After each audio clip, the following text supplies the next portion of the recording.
Hey guys, I'm here to drive in once more, and I'm here to watch a movie that I have vowed never to watch ever. But here I am. So let's go ahead and watch this movie. Tonight's movies are going to be Goonies, and it's also going to be Gremlins. Now, I've already seen Gremlins, but I've never seen Goonies, and I have been criticized for prejudging this movie and not giving it a chance. So I'm here. And I'm going to try to keep an open mind about this movie. And I saw this as like a double feature at the drive-in. And they seemed like two movies that, ought to be shown together. They look good together. So I'm going to go ahead and watch this in just a few seconds. I'll be right back to let you know what I think about that long-awaited review of Goonies. All right, see ya.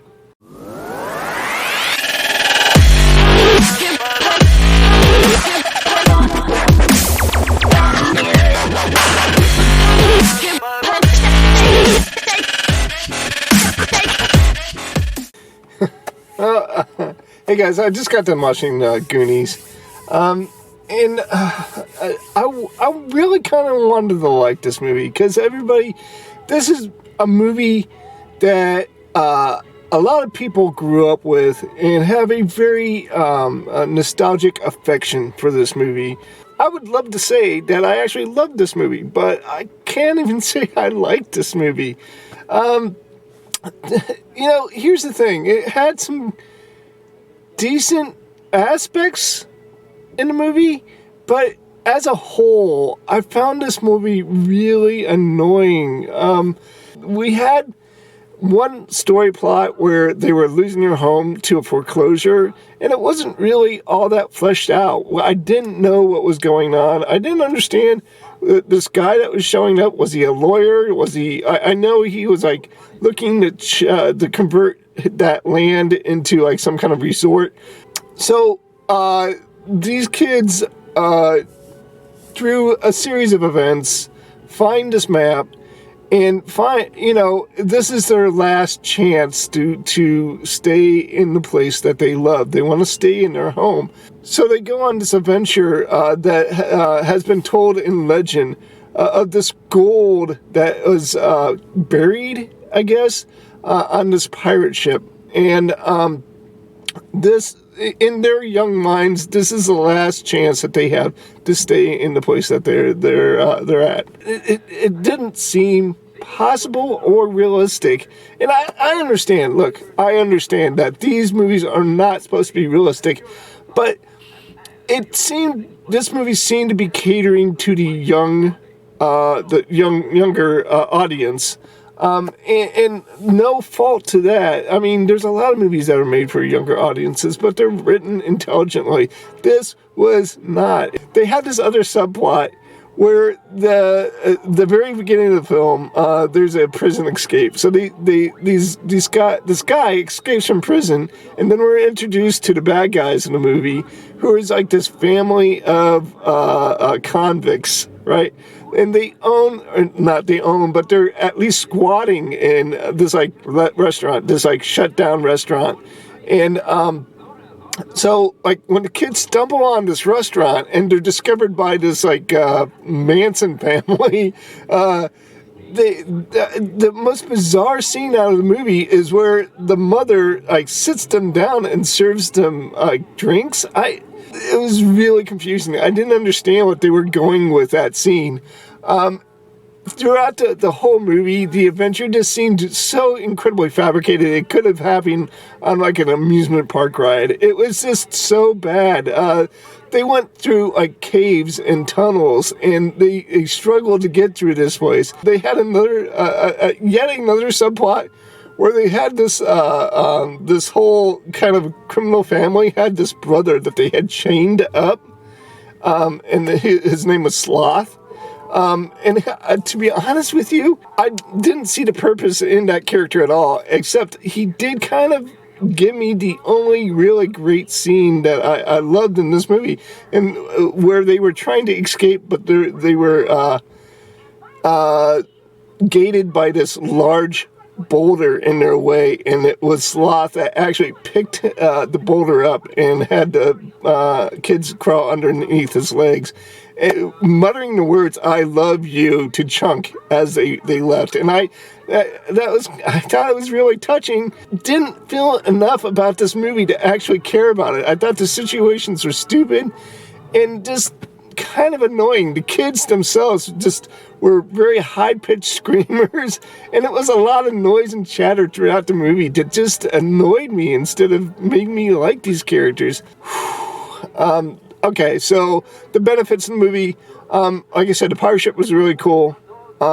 And some of the shots were really good. There was a scene at the very end when the cave opens up and the anchor inadvertently gets lifted up, so the ship kind of drifts out to sea. To see the pirate ship just kind of drift off into sea was actually really kind of beautiful, and I enjoyed that shot. I enjoyed the Sloth character, even though he was kind of annoying and unneeded. I still liked him, and I still liked Chunk's relationship with Sloth. I thought that was kind of cute, but the rest of the movie was just kind of really annoying. Obviously, this movie didn't work for me. I'm gonna go ahead and grade it. It's a 30%. I'm sorry. But there were some shots that I enjoyed in it, but the rest of the movie I just found completely annoying and just kind of worthless for me. But all right, so the other movie is starting, so I'm going to get going, guys, and I'll be right back to let you know what I think about Gremlins.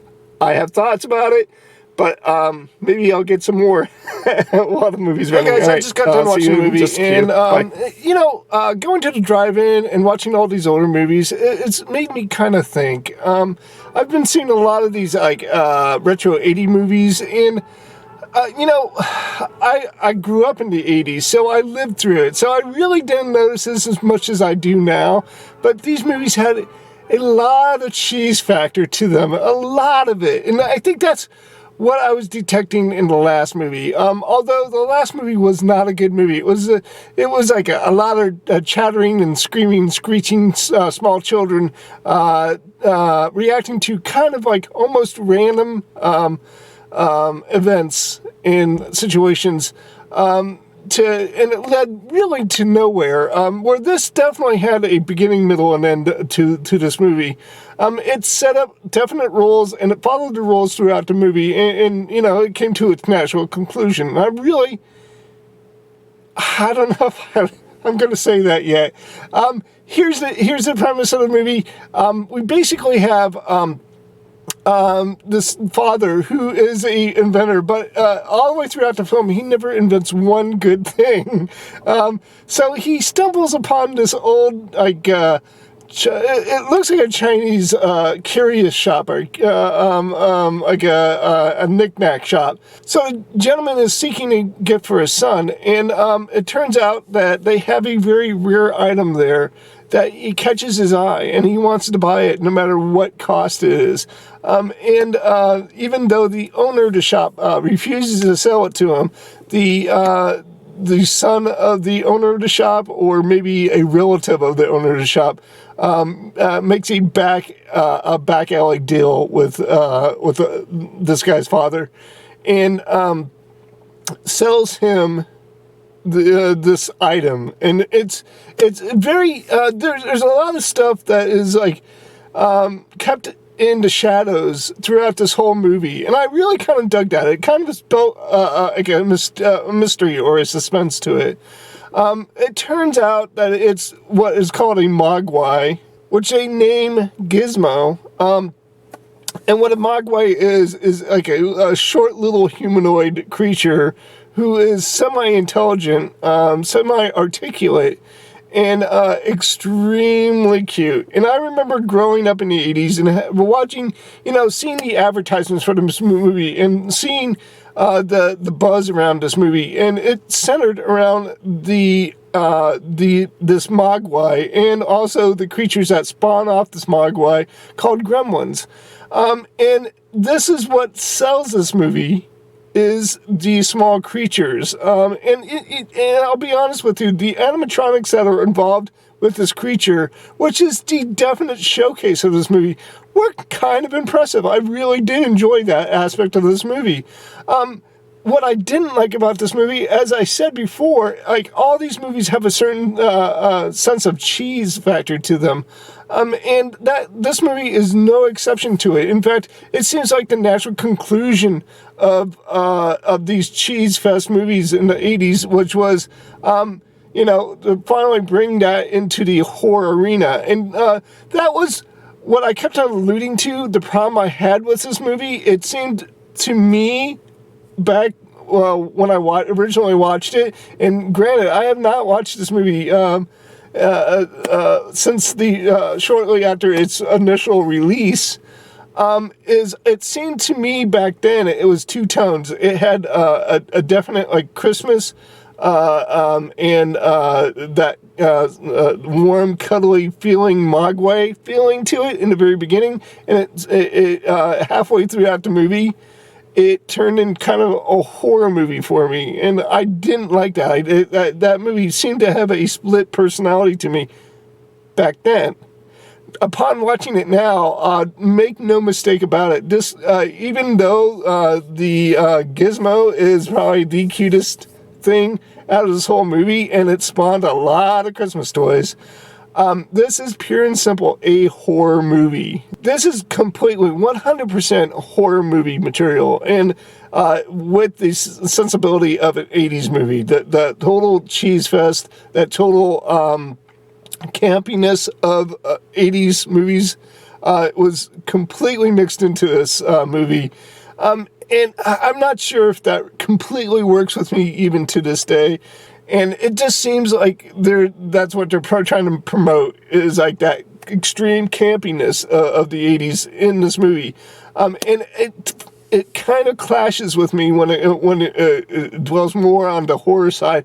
And again, let me reiterate, because I was extremely struck by this. It is an extreme horror film. There are moments in this movie where the characters are killing off gremlins in very grisly ways, or vice versa. Gremlins are antagonizing and even killing the human cast of this movie in some very unsavory ways, and So that.